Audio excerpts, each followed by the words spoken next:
Georges St-Pierre is famously known as the arguable GOAT, but also known as being a stoic inspiration to MMA fans. There are so many ways to perceive his character, such as how technical he fights, how he trash talks, if you can call it trash talk, and what he does outside the cage.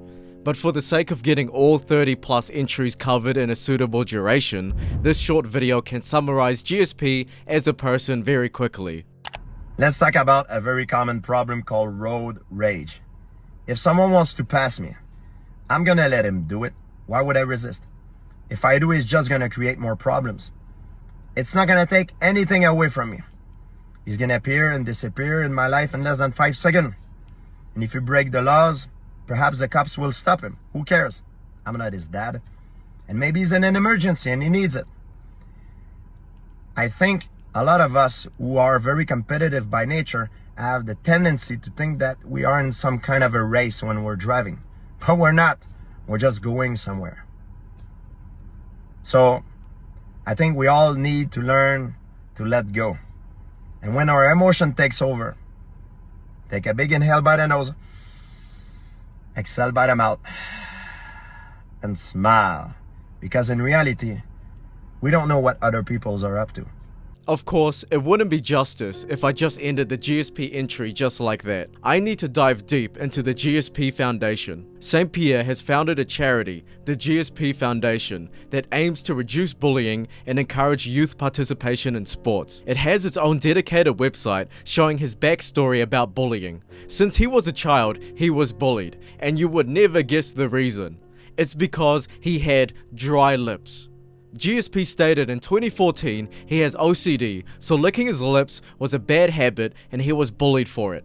Bullying can come in many forms and anyone can be affected. GSP, the GOAT, when he got bullied, took the alpha male approach where he just became one of the greatest fighters in history. Showcased himself as an actor in one of the biggest movie franchises in history as well, and created an anti-bullying foundation across the US, UK, Canada, and Australia.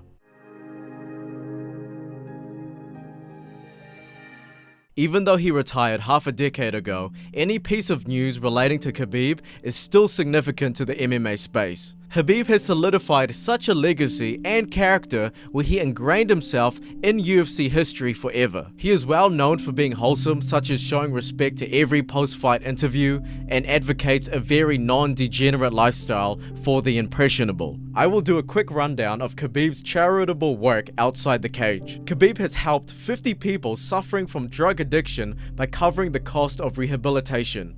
Zaidov, I apologize for that pronunciation, spoke with Sports Express.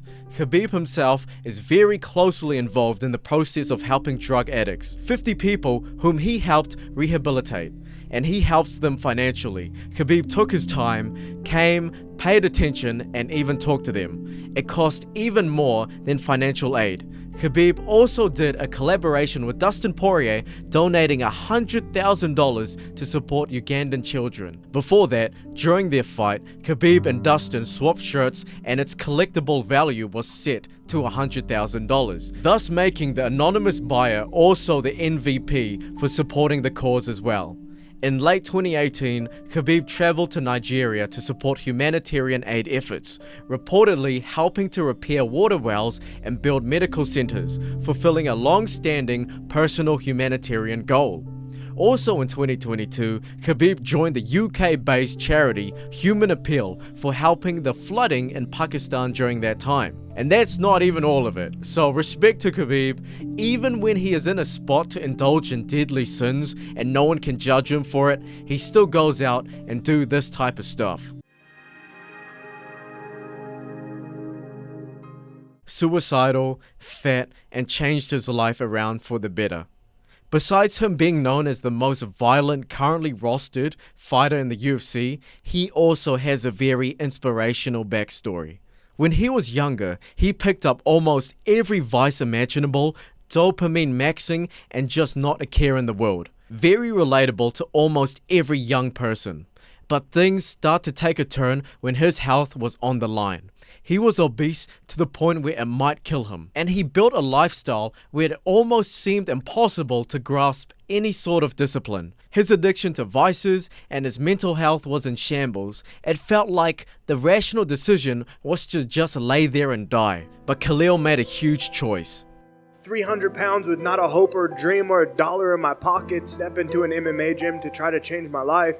And every time I'm in here, that's still the growth. It's not like I've just surpassed that person. Every single day I have to wake up to that person.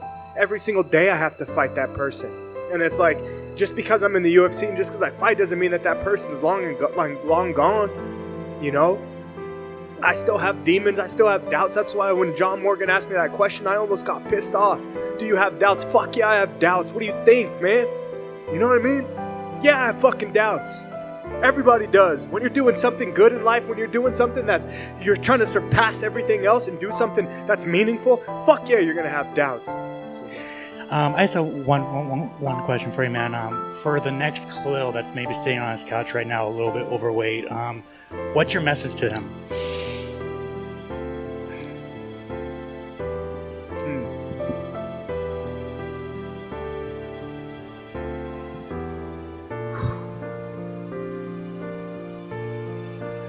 It might sound a bit cliche or we've heard this before, but like, your life matters.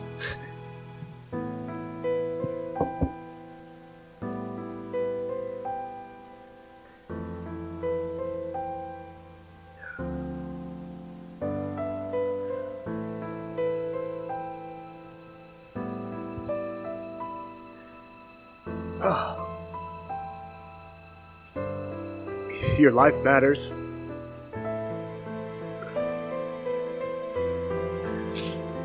You can be special. You can be strong. You can be seen. You can be heard.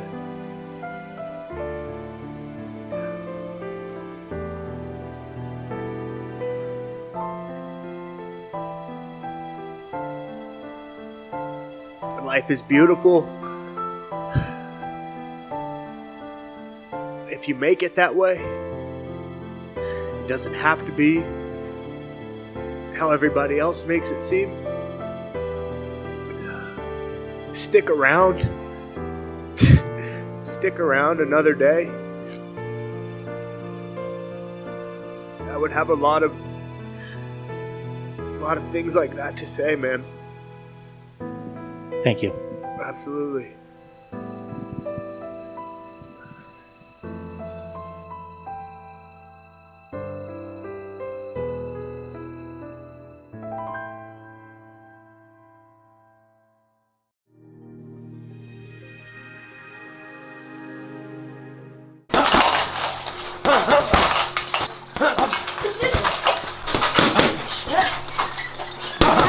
They're up! They're up! Now you can shoot for the legs. Rob, show me the double leg. Go for it, pal.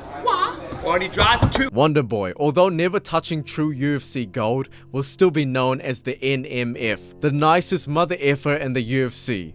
And it truly goes without saying that he is of course an entry in this video.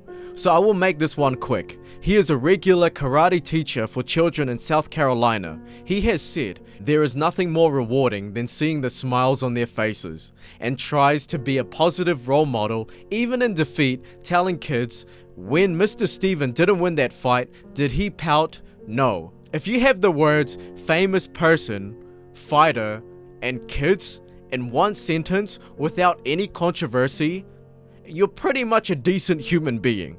And the bar is super low already for UFC fans. One memorable wholesome moment was Wonder Boy giving back to the veteran community. Just over 8,000 veterans take their own lives each year.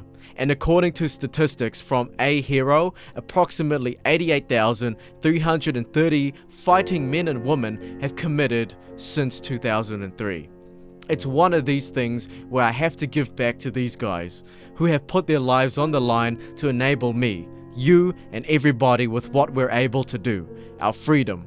It's just a way of giving back. We want to let them know that their world does not come to an end. Life goes on, and they need our help. That's the message I want to get to everybody. To be fair, I can literally make a whole Wonderboy Iceberg video, but I need to move on to the next fighter.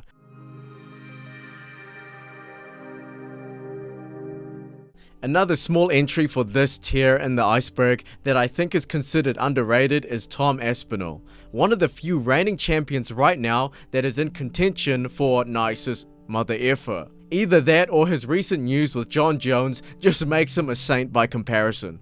Tom Aspinall refuses to trash talk. He still trash talks obviously, he's still a fighter, but he has class and does not go overboard. He is also humble in defeat, super close to his family and his career, and also a huge mental health advocate. It does seem a bit random to add Tom Aspinall right now, especially when we are still witnessing him maxing out his legacy still, and we are still unsure how far he will go, but hopefully this entry ages well in the future.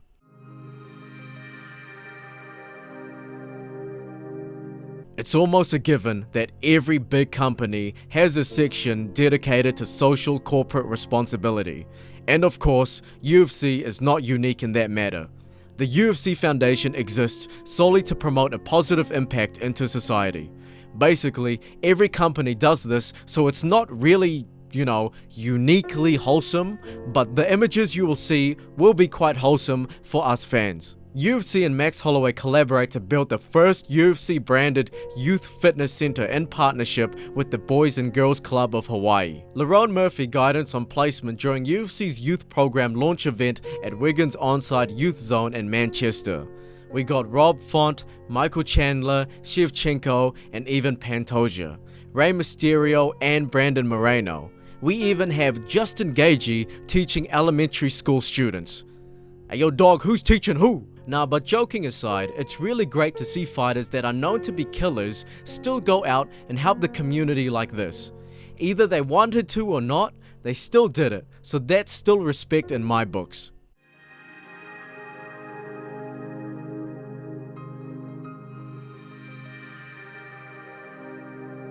Dustin Poirier, who is now currently a retired UFC fighter, has a huge humanitarian side where he is the CEO of the Good Fight Foundation. Yes, despite the whole narrative that Dustin Poirier is a sore winner and all that stuff. Give him a minute, give him a minute, give him a minute. Nah, fuck that. No, I mean, let them get it together. Hey, you want to fight, yeah? You gonna smash my face? But I said, this is my house. I said, I respect everything you've done, but this is my house that I built, And then he looks at me, he goes, such a freaking dweeb. He looks at me, right when I say this is my house, he goes, what, Madison Square Garden's your house? Madison Square Garden's your house? He goes, what? Then he points down on the mat, he goes, this logo on the mat, this is your house? And I'm like, I tapped him on the shoulder, I said, all right, bud. Okay, bud. It's also kinda hard to keep a saint persona when you are also one of the few fighters in the world who is known for his boxing at the same time. The Khabib and Dustin Poirier fundraiser was already discussed earlier, and the platform that made it all happen was the Good Fight Foundation. It's crazy to see a killer in the octagon is also labeled the president of a charity organization. The organization has done a huge range of charity work, from the Uganda mission to helping homelessness and even helping someone fight cancer. He's a real fighter. It's inspiring. So whenever you have people like that in the community and you have the opportunity to cross paths with them and meet them and meet their family and really hear their story, it just means a lot to me. So me and my wife in the Good Fight Foundation decided to give a donation of $10,000 to the Murphy family. It's crazy to know that people who don't really know you, people around here still care that much to give. Yeah, they don't know about this, but we wanted to surprise Peyton and his family. Tickets to the fight and airfare and hotel. He's in my corner and I'm in his corner, and we both know that. I'm very inspired by him. No matter what happens July 10th in that octagon, I'm drawing inspiration from Peyton. Despite never being an undisputed champion, it's still reassuring he follows his fighter name being called the Diamond, where his value as a person won't drop, and he is still also being a solid face in the UFC space despite his retirement.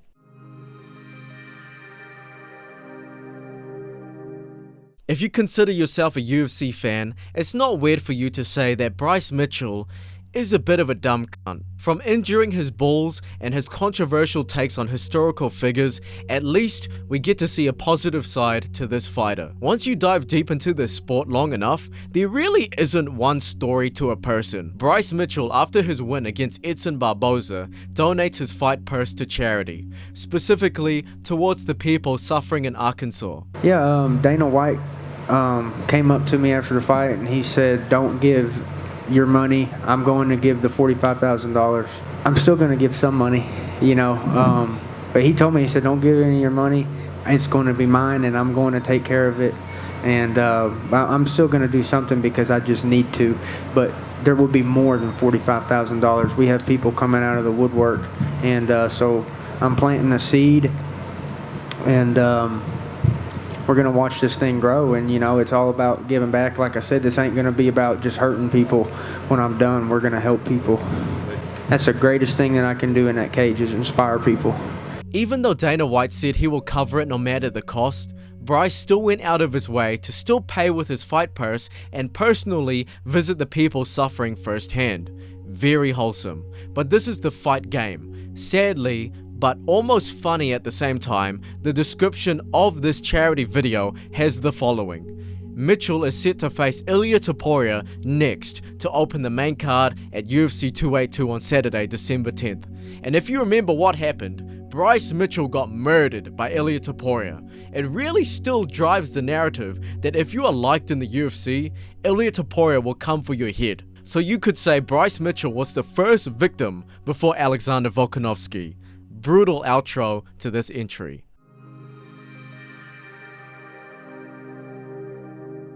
Despite not being an active UFC fighter anymore, he is still well known in the MMA community and he's still left a strong imprint to the organization.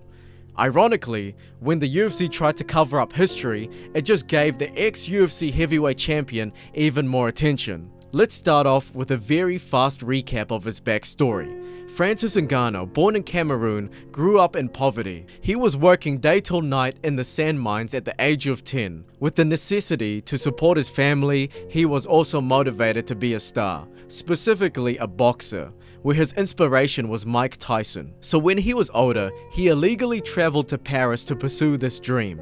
Homeless nights in Paris, where he eventually found an MMA gym. It really was a miracle that this guy became a world heavyweight champion in the future. So jumping into 2018, the Francis Ngannou Foundation was created.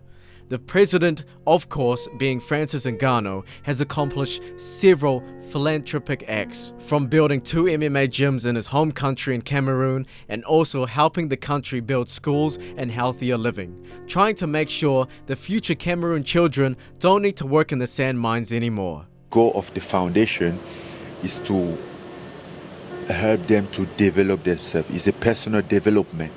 We just help them to develop themselves. Doesn't matter what they want to become in their life, whether it's like being a journalist, a fighter, a lawyer, an accountant, a doctor, architect, whatever it is. As long as he believes in himself, he's most likely to become what he believes he's going to be. And that's all what we need. I love that.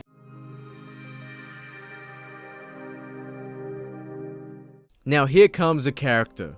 There is always an opinion on this dude. I'm pretty sure my opinion on this guy changes within the same day sometimes. Then I'm happy I lost my mind. Yeah, I'll die a crazy old man. But whatever you think about Conor McGregor, you still can't deny he is the most famous UFC fighter in history. So with fame comes a lot of fucking money. And with a lot of money comes a lot of fucking cocaine. But besides that, he at least gave a generous amount of money to charity. Not entirely known for his charitable acts, so that's why he is in the Iceberg's tier 2, and no other content creator dares to cover content around this because it will never make as much money as his controversies, so here it is.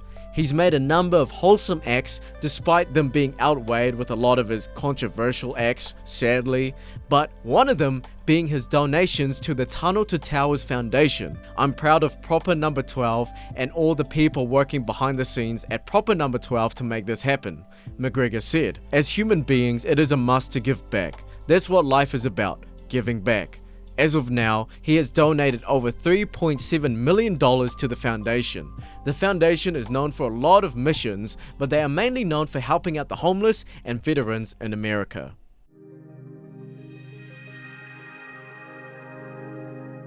This was a legendary act for the Black Beast. Before there was even cameras or official news about Hurricane Harvey victims, Derek Lewis was already first-hand rescuing people from their homes that got stuck by the disaster. Hundreds, if not thousands, of everyday citizens have been using their own trucks and boats in countless rescue attempts, and one of those good Samaritans joins us now here on SportsCenter, UFC heavyweight contender Derek Lewis. First of all, it was like, me and my wife was watching the news, and we seen that we heard that the officers are not going to be going out. Only way they're going to go out is because life or death situation. So I seen that, and I really didn't like that. So I went out and try to help as many people as I can.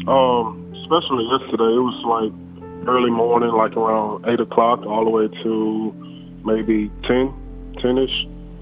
And I haven't ate all day. And my wife, she was mad at me because I didn't eat, so I didn't care.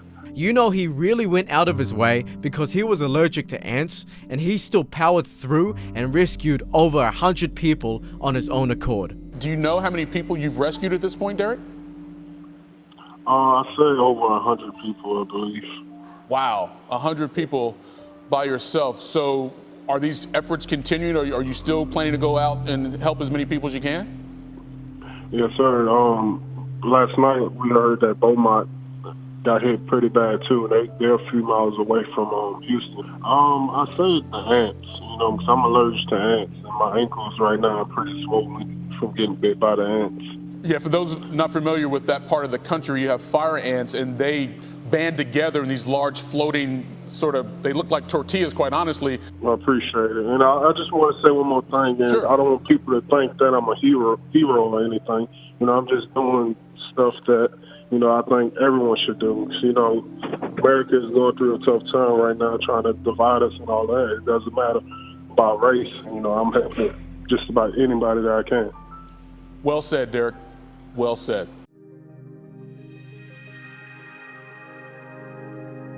We have seen a lot of retirements in the octagon, from dedicated video diaries being made after their post-fight interviews, to them crying and just letting the fans let their emotions sink in. The one that still stands out as the best and most wholesome retirement fight is the Korean Zombie, and in recent history, the Diamond Dustin Poirier.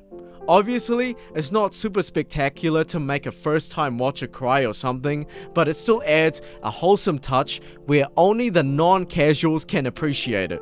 And not to mention the super low standard of retirement events we have had. So in comparison to those shit events, the Korean Zombie's exit was amazing, having the crowd sing his walkout music as he leaves the octagon for the last time.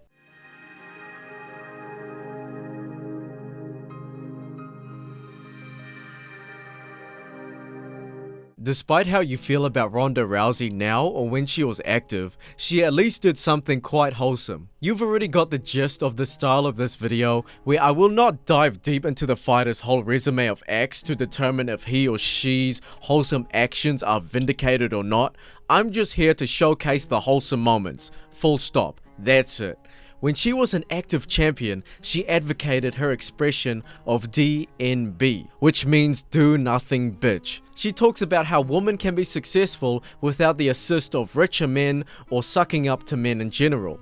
She created the t-shirt that reached its sales goal and donated a portion to the D.D. Hirsch Mental Health Services, an organization that specializes with suicide prevention and body image. Rousey's background was that her father committed after being told he would be paralyzed from the back below due to his severe back injury. Since then, she wanted to be the influence for people who are very vulnerable in terms of their body image and who they are.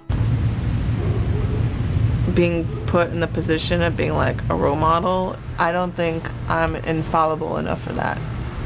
I have this one term for the kind of woman that my mother raised me to not be, and I call it a do-nothing bitch, or I call it a DNB a lot of the time. Like the kind of chick that just tries to be pretty and be taken care of by somebody else.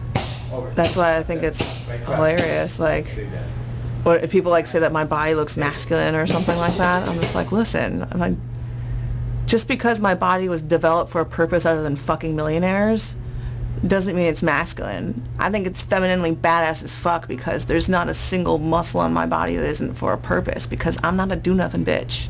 It's not very eloquently said, but it's to the point. And maybe that's just what I am. You know, I'm not that eloquent, but I'm to the point.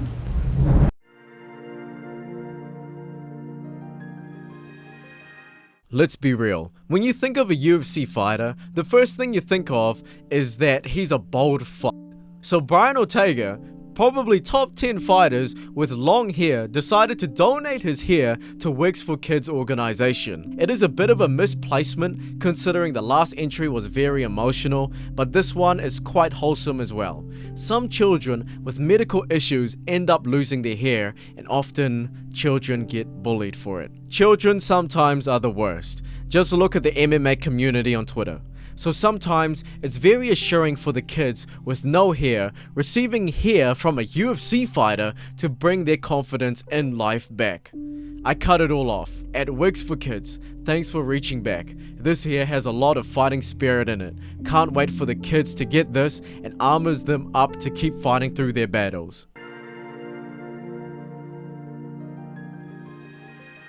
The GOAT train doesn't stop for Pantoja even if he loses his next fight. He defended the flyweight bout 4 times so far and has an outstanding record of 30 wins and 5 losses, and recently broke the over 35 curse alongside Alexander Volkanovski. But it was even more impressive because Pantoja broke the curse while being in the lightest weight class in the UFC. This man has gone through many battles in his lifetime. A good example is his Uber career, and that was during his UFC journey as well. His legacy aged like fine wine, where we see sprinkles of foreshadowing moments that just make us feel so guilty that we weren't fans of him earlier. If you know my story, you're gonna love me. I'm worked so hard for that. Now, Dad, you proud of me, Dad? You proud of me? That post-fight interview ages better and better with each successful defense and climb into the pound-for-pound rankings. But that line cuts deep though. Dad, are you proud of me? Even though he's the best in the world, even though he's a grown man with children, a small bit of his child self was exposed there. And Pantoja still continues to be the GOAT, where even though he doesn't have a father in his life, he can still be one for others, where he visited the Miami's Children's Hospital to help out children fight their own battles. And he also wears the last name Pantoja from his mother's side.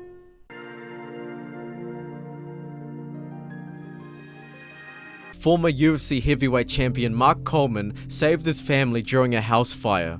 And at the age of 59, it was nothing but a heroic act. I'm the happiest man in the world, Coleman said. Sweet God, I'm so lucky. I can't believe my parents are alive. I had to make a decision because I got out of my room and went to the door and it was already horrible. I couldn't breathe. I almost had to go outside and I went back in and got them. I can't believe I got them and I couldn't find Hammer. Unfortunately, he inhaled too much smoke and was hospitalized, and he wasn't able to save his dog Hammer. But after that, it inspired many people, especially the MMA community. He recovered from the fire incident and became the BMF bout giver for UFC 300. We came through with my mom and dad still alive, and I didn't quite have enough in me to get my dog Hammer, but he'll always be with me the rest of my life. He meant the world to me, my first dog ever, and until you have a dog, you don't get it. And I didn't get it till I got one. So, you know, I got 3 daughters, and Hammer was my son. So he woke me, and he's a hero. Not just in America, all around the world, the whole country stepped up and showed me love, and they were worried about me, concerned. And as a human being, how can that help me? How can that not make me be happy and feel good about myself that I am?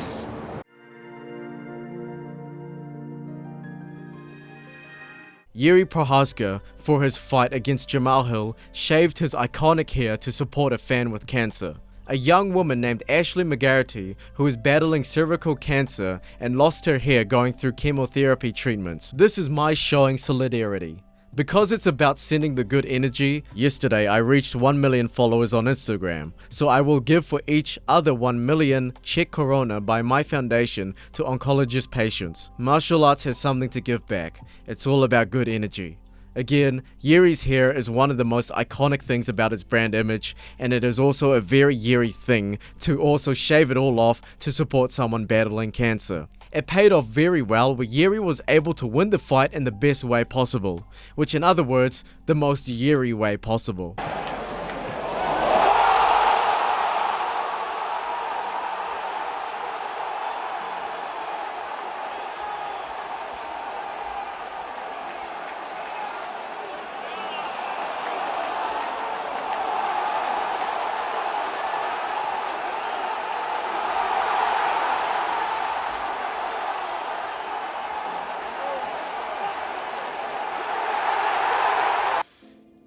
Congratulations.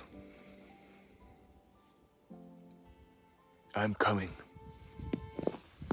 I'm coming! But that was just a small fraction of what Jiri has collectively done in terms of charitable acts. Sadly, I don't speak this language, so I can't go into a deep dive, but Jiri is the CEO of the BJP Foundation, and it seems like he's been doing this for a very long time now. I've still yet to see a better mentality glow up than the samurai mentality that Jiri has adopted.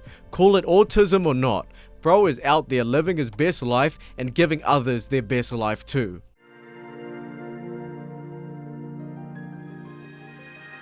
The biggest what if UFC fighter in MMA history, and it just shows how nerdy the community is. This is pretty much the same as nerds comparing what if battles between two shows. But regardless, Zabit was known for being the best fighter, not in the top 10.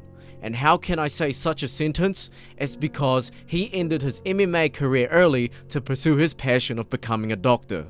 A big 180 turn, and it's looking like he isn't coming back, because I think doctors swear a whole life oath to never hurt another human being. But he still shows a huge passion for the sport as seen on his Instagram, and he also has a brother who is an active fighter, so that's the best thing you can get if you are a super fan of Zabit.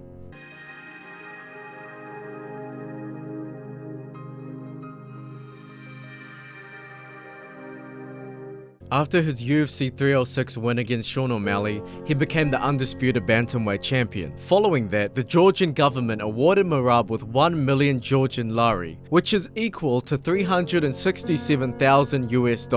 UFC fighters aren't exactly boxing superstars, so that amount of money from the government means everything to Merab right now. And we all know Merab has his humble beginnings, from back-to-back labor jobs and actually being broke. The moment he had a lot of money, he decided to give it away to his Georgian community. Merab pledged to donate the entire amount to charity and invest in the development of martial arts in Georgia. He announced plans to open jiu-jitsu and wrestling gyms across the country, particularly in undeserved regions and villages, to provide young people with opportunities to train and pursue sports. Robert Whittaker is in contention as well for being the nicest motherfucker. He is super relatable, also being humble in defeat, being very honest, and also being funny as hell. All you need is 3, 2, or 1. Understand that? Hey, hey mate, that is a cracker shirt. Cracker shirt, mate. It only makes sense he would also be an amazing father. Robert Whittaker in 2020 reported to back out of a confirmed fight to go under the knife. No, he's not doing it because of an injury, he's doing it to donate his bone marrow for his daughter. Whittaker's nearly 1-year-old daughter at the time, Liliana, was sick, and she needed a bone marrow donation. so Whittaker made the decision to donate his own, which means surgery and missing his scheduled middleweight fight with Jared Cannonier. Even Dana White supports this act. Probably the only time Dana White is happy about a fight being pulled out. When you talk about somebody whose priorities are in the right place, who is completely selfless and down to the core, and a good human being, that's Robert Whittaker. The reason Robert Whittaker is not fighting in this fight is one of the most unselfish things I've seen in my life. He's a good man, and he's a good human being, and I have a lot of respect for him. Good luck to him and what he's dealing with right now. There is no explicit information I can find right now that confirms the healthiness of his daughter, but in social media, there are many posts of him and his family, so we have reached peak wholesomeness.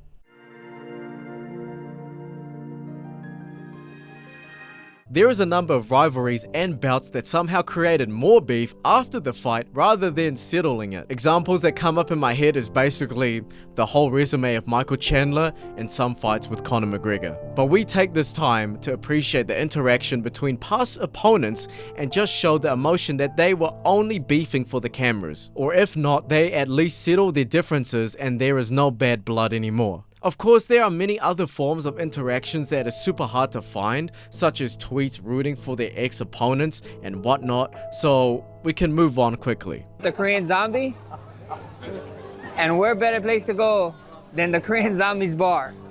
We're about to see what it's all about. And his statue is actually more handsome than him. Get a face, get his face. Who's more handsome? Handsome! Bom, pessoal, olha só, último dia na Austrália, né? Vou agora chegando aqui em Los Angeles e olha só o que eu encontro aqui, ó. Adivinhe, hã? Uma chance.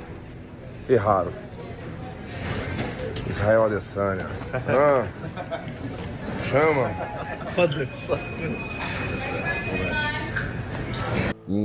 This coffee's green. Oh yes, matcha. just a heads up. Like, I don't know if you guys have lured me here to finally I get like rid- how he looked at it first, like. to finally get rid of me. What's up? Right? Good? You feeling alright? You good? Good, Lee? Yeah, everything's going good. What about you? Yeah, good, man. Good. Oh, there's a lot of cameras, man. There's a lot of cameras, huh? Damn. Hey, bro. See you Friday. Yeah, man, absolutely. There must have been like 20 cameras there. There's not many of them. Huh? Yeah.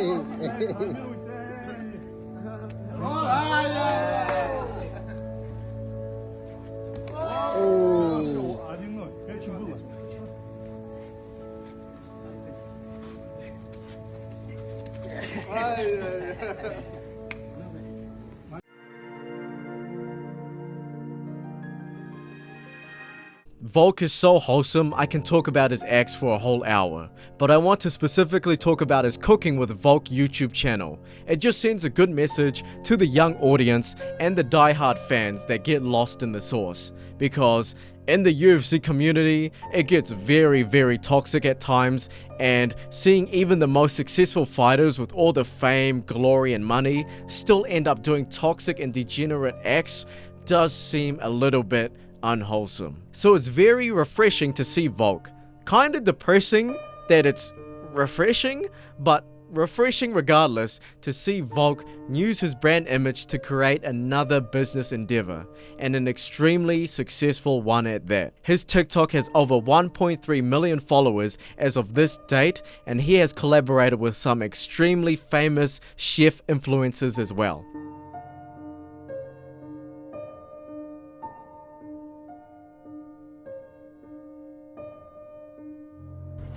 Hey, Bob, what do you want to eat? Mate, you know I like my steaks. I can do that. Are you serious?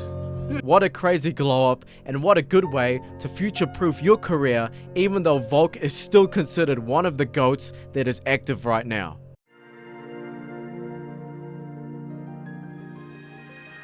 This is a good segue to talk about Israel Adesanya as well.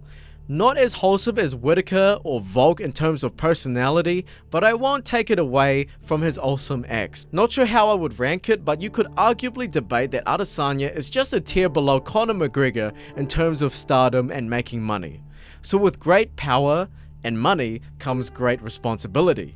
Unfortunately, Adesanya can't escape the celebrity lifestyle and has been found doing quite controversial acts, such as drink driving. But in another light, he has opened the MMA world where his endeavors inspired a lot of people directly and indirectly, using his fighting career as a platform to make his brand image shine. And he managed to make his own movie and a successful YouTube career. The movie probably sucks like every other UFC featured film, but it's still better than a domestic abuse case. And he is investing in his generational wealth portfolio, knowing he can't be the best kickboxer forever. He adds $20 million to his investment portfolio, creating the Adesanya Close in Auckland, making him the second richest UFC fighter just behind Conor McGregor. We know guys in this game that are fighting at an age that they should not be fighting at, even right now. You have to set something up right, he said. So this entry may not pull the heartstrings like other earlier entries, but it's still wholesome and inspiring for some fans of Adesanya that you can still live the dream and be smart with your money. For 2024, Alex Pereira was the GOAT and the icon for UFC. And you could say there has been a fall off a bit. You don't really see people around saying Charmer anymore, but personally, that's the best case scenario. Stuff like that is bound to happen. Fads fade. Alex Pereira's backstory is almost known to every UFC fan at this point. He grew up poor, changing tires, and any spare time not doing that, he is getting laid out drunk, all while still being a teenager as well. But after getting into martial arts, he found a passion to reduce his addiction. He was drinking every day, so it took more than just one motivational day to quit. He tried quitting 3 times, and years later, he really took kickboxing seriously, so he finally made the commitment. He is one of the few, probably the one UFC fighter that doesn't drink alcohol at all, or at the very least, does not advocate it. I'm looking at you, Kevin Holland, and Stephen Wonderboy. 22 começou kickboxing at 22. The way his skill set is, I thought he'd been kickboxing since he was like a kid. Yeah, because, you know, he started working a tire shop at 12 years old. So the last 4 years of the tire shop, he was a grown man already, 22 years old, and he just chose fighting, but he was working hard, hitting the sledgehammer on the tires first. Due to his past experience of addiction, not including Muslim fighters who drink at all because of religion and whatnot, it just leaves a bad taste in your mouth knowing what he's doing is a little counterproductive, because the MMA space is also a bunch of alcoholics and the UFC loves to have their alcoholic beverage sponsors. But with that also being said, because he's such a great UFC icon, he has the influence to inspire young fans going through alcohol addiction as well. Alex has done a lot of other things as well, such as being a supporter of people battling cancer. A specific wholesome moment was when he was shaving the head of a fan battling cancer. It really resonated with him because he is a father with children the same age as the fan. Alex, would you be able to shave my head? I'm gonna lose it. And if anyone shaves it, I'd love it to be you. Thank you so much. That's awesome. Thank you. Yeah, just cut the ponytail off. I can't wait to watch your next fight. Falou que não pode esperar para assistir a próxima luta de você. I do Muay Thai and have been for a while, so it was a bit unfortunate to get a cancer diagnosis because you know, I love training. Yeah. And this is just crazy that I have one of my idols shaving my head. And a signed picture as well. I'm gonna take one more photo, a selfie. Oh, that's the coolest photo ever. Thank you so much. It's an honor. I appreciate that. Can I give you a hug? Thank you so much. Oh, that's awesome. Thank you. Thank you, everybody. Põe nele, Oh, that's crazy. Põe ele pra segurar. And to make it even more wholesome, the fan came back to meet Pereira, saying he is now cancer-free. Faz ano atrás, mais ou menos, que eu vim pra Austrália, eu cortando o cabelo dele, pô, fui no Instituto do Câncer aqui da Austrália, né? Foi uma parada assim bem emocionante, assim, bem pesado pra mim, pô, chorei, emocionei ali, né? É difícil. Thank you, appreciate it. E pô, ver a recuperação desse cara aqui, ele tava treinando Muay Thai, mas ele teve que parar por causa do câncer, mas pô, foi lá, lutou contra o câncer, venceu o câncer e tá aqui, ó. Pô, é uma grande superação. Uma grande superação aí. Isso sim é lutar, velho. Chama.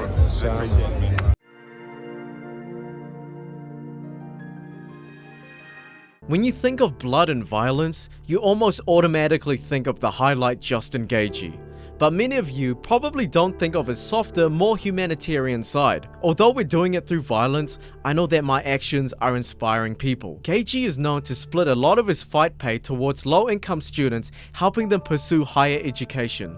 My mother is a teacher, and she always instilled in me with the value of education. That's why I donate a large part of what I earn from my fights to scholarships for low-income students.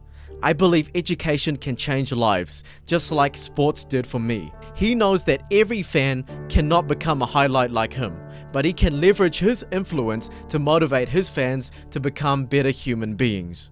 It was in college, there was a big old brawl that broke out, and I pulled my back against the corner, and there was this dude that was overweight next to me, and this dude came up and started kneeing him, and this dude started crying, and I was like, yo, leave him alone. And he's like, oh, you want to fight? And so I punched him, and his knees went like, and I was like, oh, shit! And then he had all his friends, so I was literally hiding in a tree, and they were all like, where's that motherfucker at? I was hiding in a tree. And then I fucking went home, and then they came. They tell that story now. They're like, Justin Gaethje was hiding from me. That's...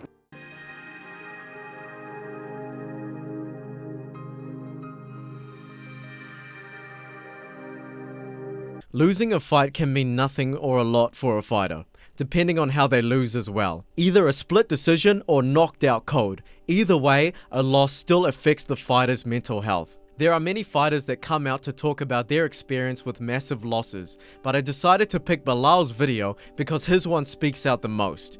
And it's even better because he is like MMA's punching bag right now. Almost no one cares about what this guy says, which makes his point even more valid. People will tell you, oh man, I'm sorry you lost the fight, bro. Keep your head up, you got this, the next one. A couple days later, it's forgotten about for them, right? But for fighters, you're still living with it. You're still thinking about it. Even myself, right? I'm still thinking about it. What could I do? What could I have changed? Why did it happen? That's the hard part about it. You gotta, it's hard to just erase it and move on to the next one. It's hard to just, all right, it's all good. We'll just chalk it up as a loss. Move on, because we put so much into the sport. And every loss that you take is a huge step back, and it hurts so much. And you're the only one that really knows how it feels, because you go to grocery stores, you're thinking, oh, does that person know I lost? He's looking at me, is he paying attention to me? You think everybody's talking about you. These are all little things that most fighters go through. I just seen the Chris Curtis and Max Payne fight, right? Max thought he won the fight, and he's posting about it, and people are like, oh, you're giving excuses, or you did this, or you did that, but people just don't understand, right? It's when it hurts, when you got guys in the cage that are crying or putting their head down or complaining, it's more so just because you know how bad you wanted it. It shows that they wanted it bad. There's a lot of guys that are, it's whatever, we'll move on to the next one. And it's maybe that's just how they cope with it, or they just hold it a little bit too much. But guys that'll wear their emotions on their sleeve, that'll just put it out there and let you know, oh, I worked too hard for this. I don't want to lose this fight. I wanted it that bad. Those are the ones that I compare myself with, right?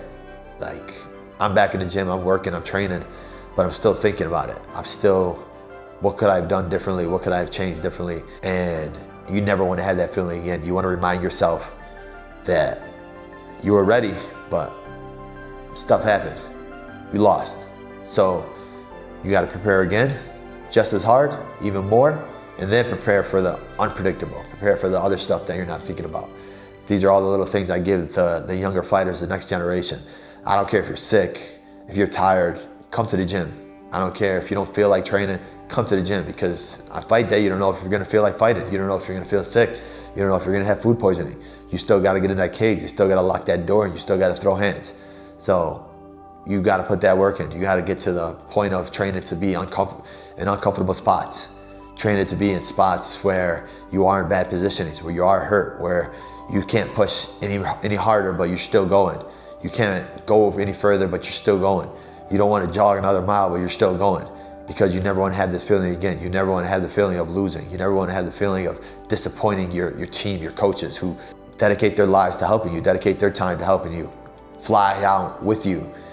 It's a win for all you guys, but the loss, it hurts you more because you're thinking about it the most. Other coaches, they have other fighters. You got to move on to the next guy. You can't sit and dwell on this guy. So for the fighters, you live with it for a long time. You think about it for a long time until the next fight. When the next fight comes and you get your hand raised, all right, the other fights are raised. But until that time, you're still gonna have to dwell on it. And it's only gonna fuel you. It's gonna fuel me. Other fighters, you take a loss, let it fuel you. Let it push you. Let it guide you. We see some fighters who are humble initially and then for some odd reason start to talk shit and say they actually won the fight. They may not know it, but it's a small coping mechanism sometimes, or they bounce back trying to get back into relevancy. Because it's still months upon months before your next fight, and being labeled a loser until then gets a bit irritating and a little bit depressing sometimes. After the Gaethje fight, man, I went through some real, the world doesn't know, or people don't know, people close to me know, I went through some real mental struggles, man. Like I was going through some stuff. And that's really when I started really practicing mindfulness and setting my intentions and just trying to be grateful for every day. How bad did it get? Really bad. Really bad. To like worse than it's ever been? Yeah. Oh yeah. And how did you get out of that? By doing these things.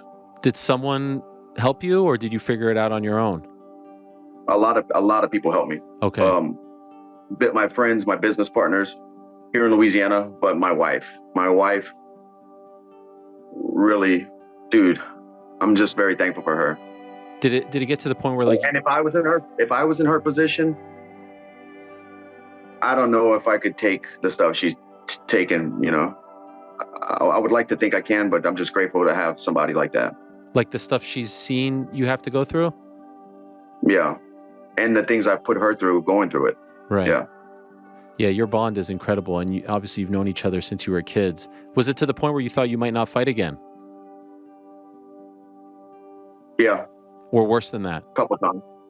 Yeah, worse, man. Shit, man. You know, I needed a fight, and then this opportunity come up, and you know, I'll be honest, I wasn't training as much as I should have, but I thought I had to, you know, I had to do it. I had to take it. I thought it would be. You know, I'm telling myself it's meant to be. Obviously, I was struggling a little bit not fighting. Lost his mother to cancer, Giga Chikadze is not really considered a UFC superstar, and some fans watching this right now might not even know him. Therefore, his fight purse isn't that generous, making his vision a lot more genuine. Giga Chikadze found his own non-profit organization called the KO Cancer Foundation. The Knockout Cancer Foundation was established in 2014 in loving memory of Nino Chikadze, a mother of two who has lost her fight against cancer in 2013.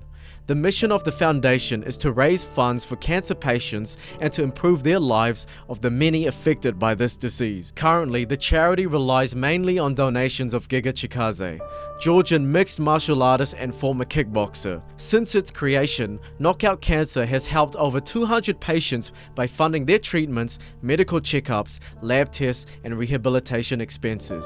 We hope that one day cancer will be manageable. Until then, we will keep helping as many people as we can. Nothing but respect for Giga and his mission, for his life that included war, loss of his mother, a lifestyle that receives a lot of brain trauma to the head. It's inspiring that he took the positive path to something very humanitarian. Grew up in the country Georgia. When I was born, this country was inside Soviet Union. It was war. My mom was my best friend. Her thing was to study, so that's why I got my bachelor degree, because of her. Anyone who's dealing with cancer right now, I want to tell them that there is always a hope. If you believe it, I believe that they can knock this cancer out. The friends or family members around these patients, I want to tell them that positivity is one of the #1 at this moment, and positivity can cure and knock the cancer out too.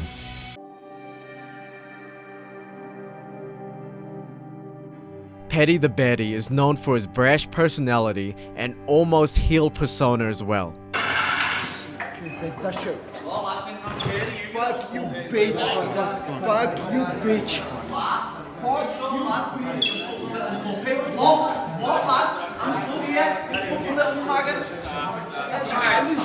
Also right now, he's a very prominent prospect, so the hype and trash talk train won't stop anytime soon.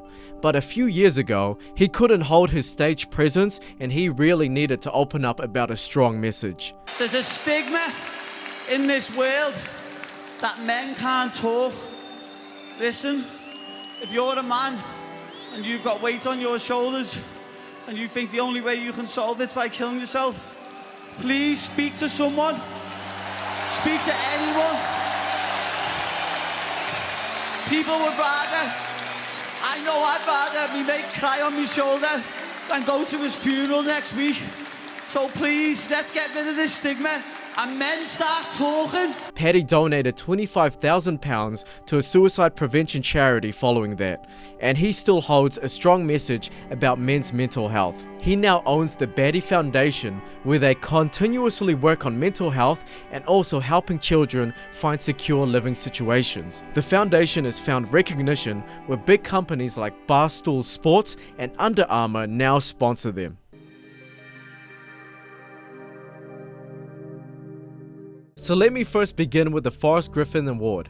The UFC Forrest Griffin Community Award recognizes UFC athletes for their exceptional volunteer and charity work and the meaningful impacts their efforts have on their communities. So we've already discussed the 2020 and 2021 winners of this award. It was Max Holloway, Giga Chikadze, and Dustin Poirier. Also, you may be wondering why it's called the Forrest Griffin Award. Well, firstly, Forrest Griffin is an ex-UFC champion from way back and he still works for the UFC right now, I believe. As far as my research goes, there isn't really an explicit reason why it's called the Forrest Griffin Award, but the fans have no problem with it. I remember TUF1 with Forrest Griffin, and he said he was homeless at the time, and he was pretty much the class clown of the show. And I figured this joker wouldn't last long, and he won the whole thing. Became the champ, and had some great fights. After he retired, I was really wondering what he'd end up doing, and he became an ambassador. Hughes and Liddell had the same type of job but got let go, and progressed to the UFC PI guy.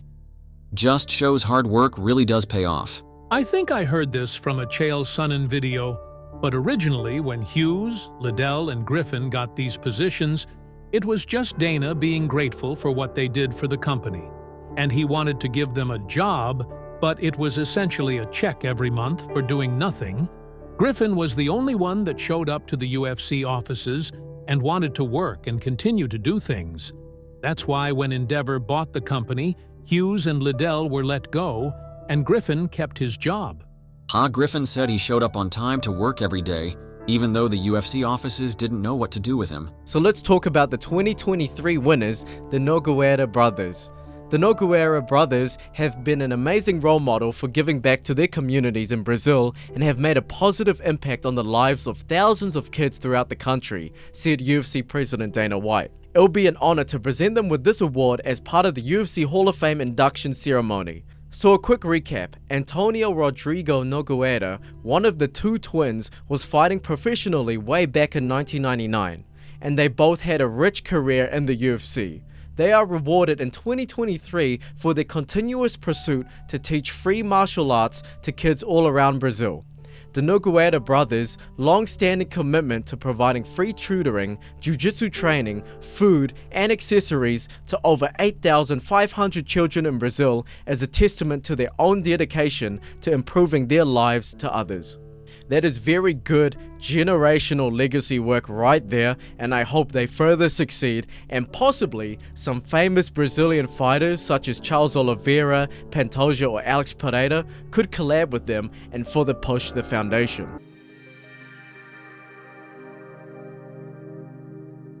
Campeão tem nome. nome, se chama Charles do Bronx.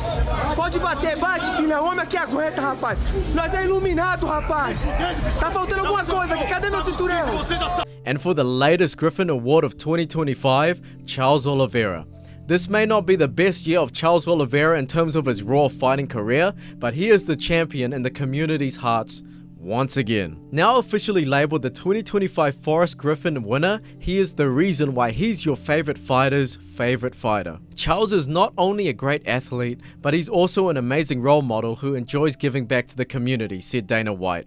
Charles does a great job of helping local youth in Sao Paulo by providing them with free education and jiu-jitsu training at his institute, and he's directly helping them create a better life for themselves in the process.